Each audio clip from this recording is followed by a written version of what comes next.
찬양 성부 성자 성령 성삼위일체께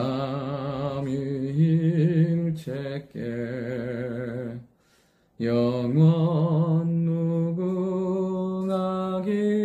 무궁하기까지 영광을 돌리세 영광을 돌리세 아멘. 하나님 말씀 사사기 17장 1절부터 13절의 말씀입니다. 삼손의 말씀을 끝으로 이제 17장부터 21장까지 두 편의 이야기가 나옵니다. 첫 번째는 미가와 단지파 얽힌 레윈의 이야기, 그 다음에 19장부터 21장까지는 레윈의 첩으로 인해서 이스라엘 안에 전쟁이 나는 이야기가 기록되어 있습니다. 근데 공통적으로 뭐냐면 그 안에 깨어있지 못하는, 하나님 앞에 온전히 서 있지 못하는 레위인들이 있다는 것입니다. 저는 말씀을 보면서 느낀 게 무엇이냐면, 영적인 것들이, 영적인 힘이 빠지고 영적인 중심이 무너지면 다른 건 다 무너지는구나. 우리의 신앙과 삶도 마찬가지입니다. 내가 아무리 애쓰고 힘써도 하나님께서 우리의 인생과 삶을 세워가지 않으시면 그 모든 것이 의미 없고 다 무너져 간다는 거예요. 그러나 하나님께서 우리의 힘과 능력이 되어주실 때 우리의 삶은 견고히 세워갈 뿐 아니라 하나님께서 주시는 은혜를 누리고 영광스러운 삶을 살게 될 줄 믿습니다. 이렇게 우리의 삶을 어떻게 하면 믿음 가운데 세워갈까에 대해서 오늘 살펴보려고 합니다. 첫 번째는 뭐냐면 말씀의 기준대로 살아야 한다는 것입니다. 오늘 1절부터 6절까지 뭐냐면 미가와 그의 어머니가 하는 모습이 나와 있어요. 그들은 뭐냐면 은으로 신상을 만들고 에봇과 드라빔을 만들고 한 제사장을 세웁니다. 무엇이요? 영적인 모습에 흉내내는 거죠. 그러나 하나님이 원하시는 모습은 전혀 없어요. 하나님을 섬긴다고. 그리고 나중에 보면, 뒤에 보면 그런 내용이 나와요. 13절에 보면 여호와께서 내게 복을 주실 거라고요. 그러니까 이러한 삶을 살면서 그들이 기대하는 게 뭐냐? 하나님 복 주실 거야. 전혀 기준은 없어요. 신상을 만드는 거? 십계명에 하나님 우상을 만들지 말라고 하셨어요. 여기서 에봇은요? 하나님께서 하나님 앞에 제사장이 입는 거예요. 근데 다 만드는 거예요. 드라빔도 우상도 만들고 자기 멋대로 자기를 위해서 제사장을 세우는 거죠. 그러니까 성경은 이걸 뭐라고 하냐면 사람이 자기의 소견에 옳은 대로 행했다고 해요. 이 표현을 딱 하면 한마디로 하면 자기에게 유익하고 편한 대로 행했다는 거예요. 그럼 우리는 말씀의 기준 따라 사는 거지 내 유익대로 내 편한 대로 사는 사람들이 아니에요.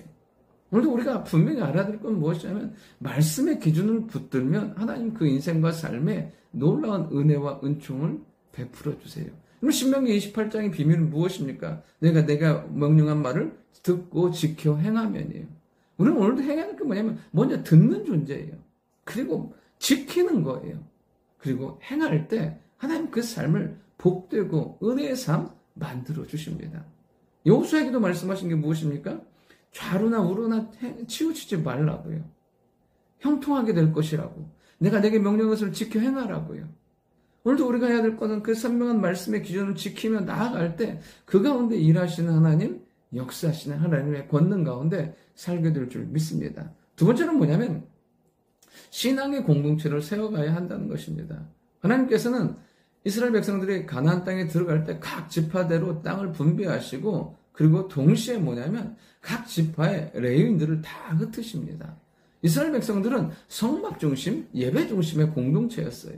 그런데 이제 그것이 광야에서는 가능했는데 가나안 땅에 들어가니까 이제 정복한 땅으로 흩어져야 되는 거죠. 근데 하나님께서는 그들을 각 지파별로만 보내시는 것이 아니라 그들과 함께 레위인들을 보내신 거죠.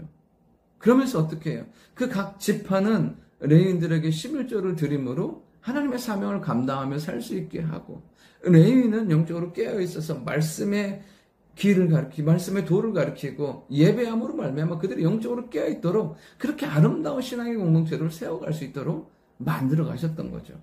그러니까 결국엔 뭐냐면 레위인이 온전한 사명을 감당할 때 그 지파는 부흥하고 성장하게 되는 것이고 그러므로 말미암아 레위인들을 섬김으로 더 하나님의 역사 가운데 살 수 있게 되어가는 그런 아름다운 모습으로 신앙의 공동체로 세워가기를 원하셨던 것입니다.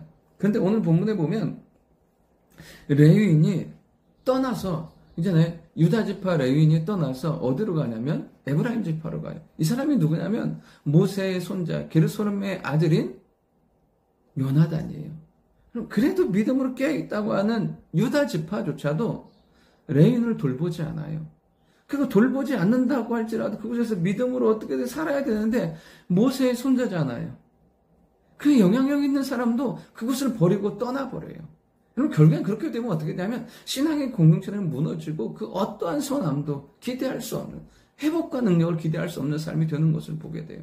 우리의 인생과 삶, 어떤 상황에서도 말씀과 기도의 자리를 지키고 우리에게 주신 은혜와 능력으로 신앙의 공동체를 세워가고 또 믿음의 사람들을 세워갈 수 있는 우리가 될 수 있기를 원합니다. 마지막 세 번째로 뭐냐면 우리는 하나님과의 관계 가운데서 은혜를 누리는 사람이라는 거예요.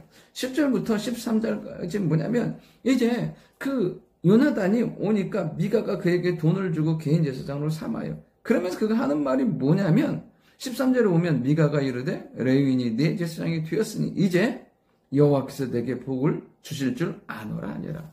여러분 뭔가를 해서 하나님이 복을 주신다고 생각하지 마십시오. 복과 은혜는 관계 가운데 임하는 거예요. 하나님이 우리의 아버지가 되시고 우리가 자녀가 될 때 구하는 것들을 주시고 우리가 하나님 안에서 평강과 은혜를 누리게 된다는 것이에요. 오늘도 우리가 무슨 특별한 자격이나 조건이 아니에요. 오직 우리가 하나님 앞에 나아갈 때 뭐냐면 주의 십자가 붙들고 하나님의 거룩한 자녀됨으로 나아갈 때 하나님의 말할 수 없는 사랑과 은혜를 우리에게 허락해 주실 줄 믿습니다. 그럼 막연한 기복신앙으로 사는 것이 아니라 하나님의 관계 안에서 하나님 주시는 평강과 기쁨을 누리고 응답과 인도가 있는 축복의 하루 될 수 있기를 원합니다. 좋으신 아버지 하나님, 주의 사랑과 은혜를 감사드립니다. 항상 영적으로 깨어있는 저희들 되게 도와주시고 우리의 소견대로 우리의 유익대로 사는 것이 아니라 말씀대로 살아가는 저희들 되게 도와주옵소서. 그래야 항상 깨어있어서 믿음의 공동체, 신앙의 공동체를 세워가게 도와주시며 하나님 주시는 놀라운 은혜 가운데 날마다 우리 아버지가 되고 구주가 되신 하나님 앞에 나아감으로 말미암아 하나님이 주시는 복과 은혜를 누리는 저희들 모두가 되게 주여 인도하여 주옵소서. 감사드리며 살아계신 예수님의 이름으로 기도드립니다. 아멘.